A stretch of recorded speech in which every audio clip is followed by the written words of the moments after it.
Hello everyone and welcome to my Python programming tutorial. Today we will going to cover lists.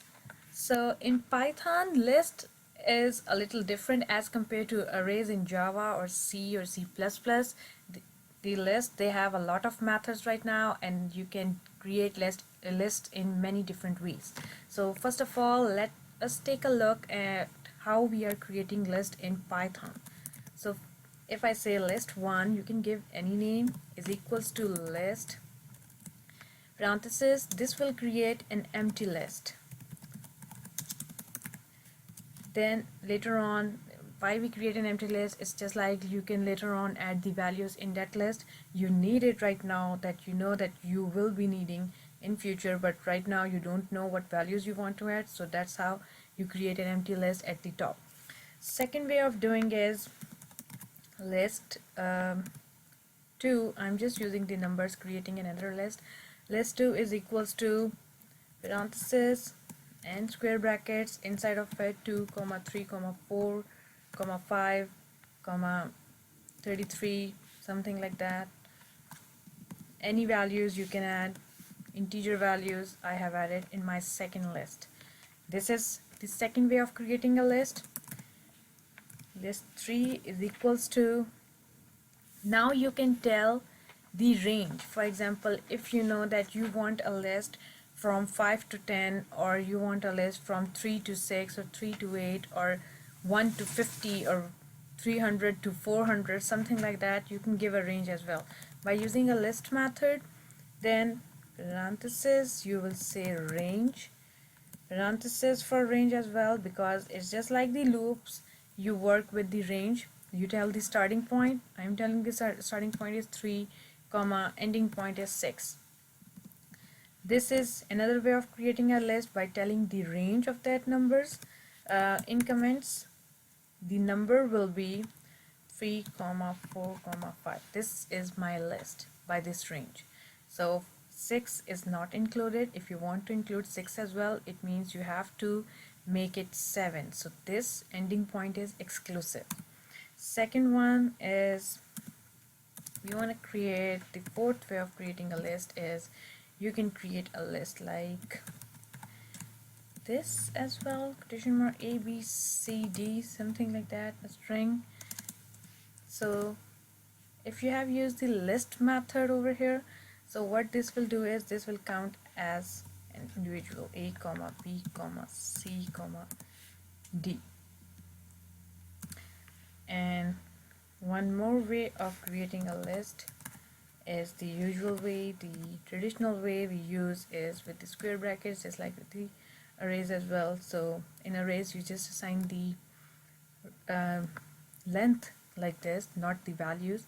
Over here you can give any values, 33 comma 45 comma 62 and 9, something like that.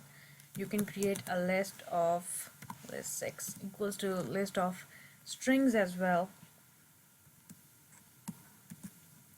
String will be in double quotes, red, quotation marks, green, comma, quotation marks, and blue. This is another way of creating lists. So these are different ways, and each and every way is correct to create a list. You can even create a list like this.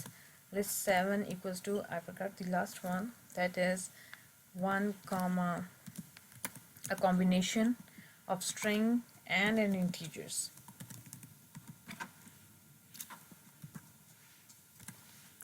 So this is another way of creating a list. All of these ways are correct in Python. So let me print some of the lists to see.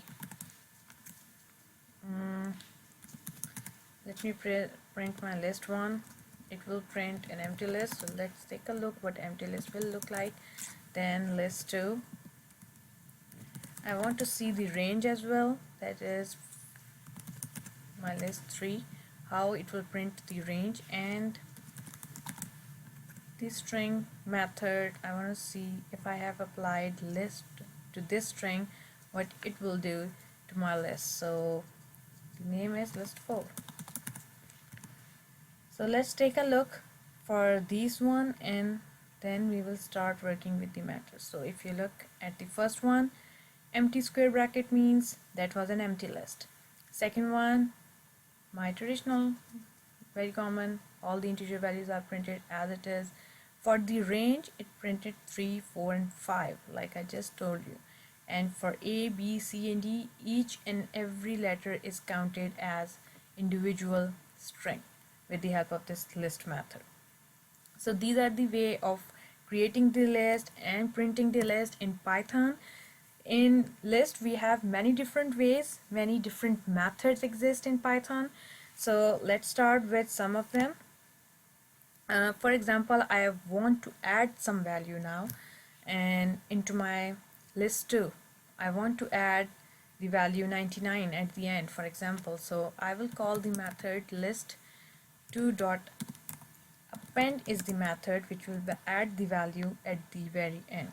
You tell the value, what value you want to add. Let me print my list2 to see if it really added my value or not. If I run, so here is my new list having 99 at the end. For example, as you all know, list already works with the indexes, just like arrays, list have indexes. So index starts with the 0, then you have 1, it goes 2, 3, 4 and 5, just like that.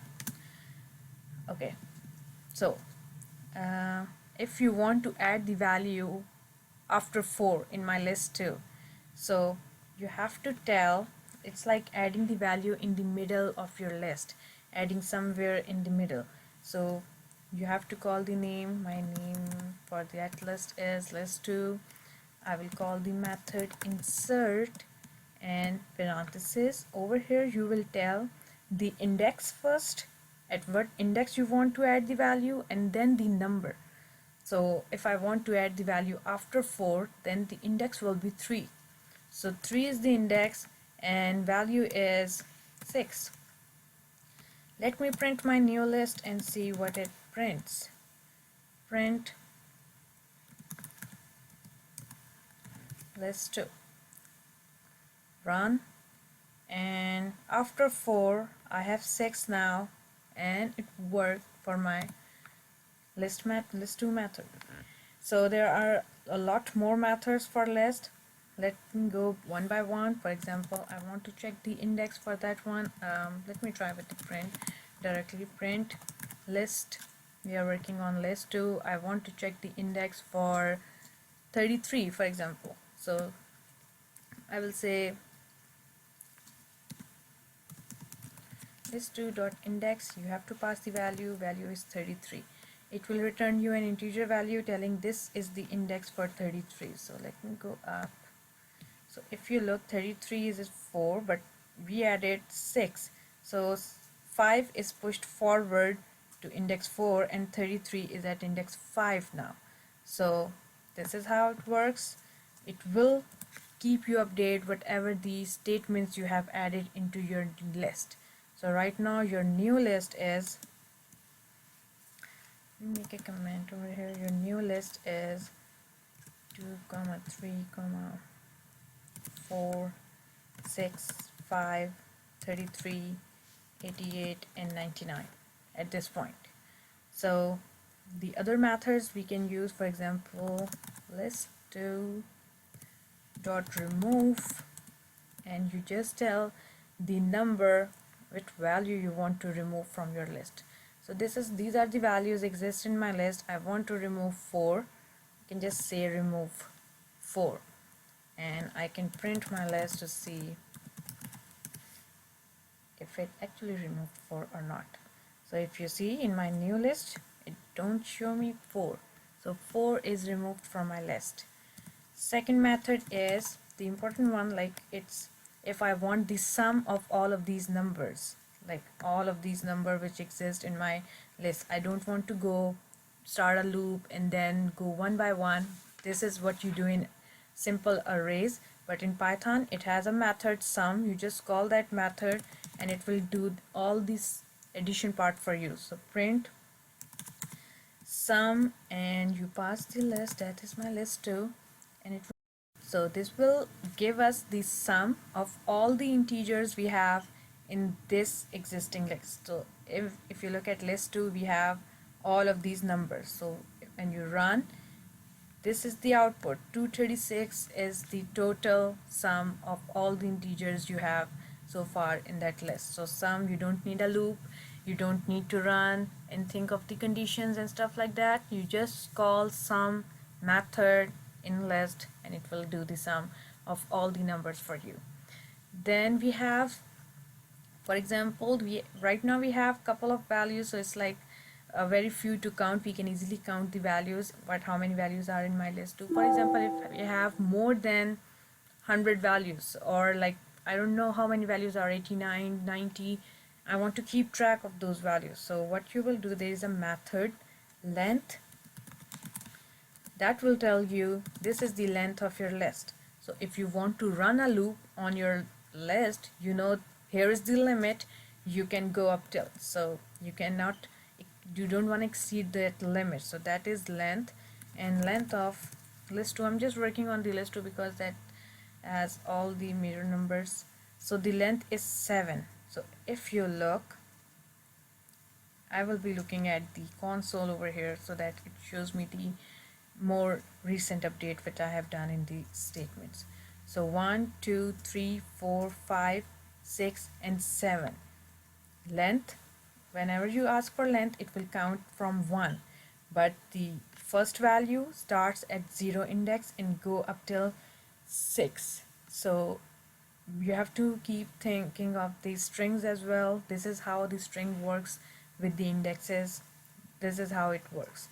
The indexes starts at 0, but when you are counting or you are asking for the length, it returns you 1 plus with a, so total is 7. Now what we have is you can find the minimum and the maximum value as well. I will be doing directly, I can say minimum in list 2, then I can say print maximum in list 2 and run. So minimum is 2, so this is a recent list, yes, and the maximum is 99. That is also correct. So there is one more method, that is split. So if I have a variable item which is equals to a string welcome to Python, if I call dot split on this method and I print item, this will separate each and every token in my string. So it's like every word that is separated by a space is counted differently. So here it has done welcome to Python separately and made a list of each and every word.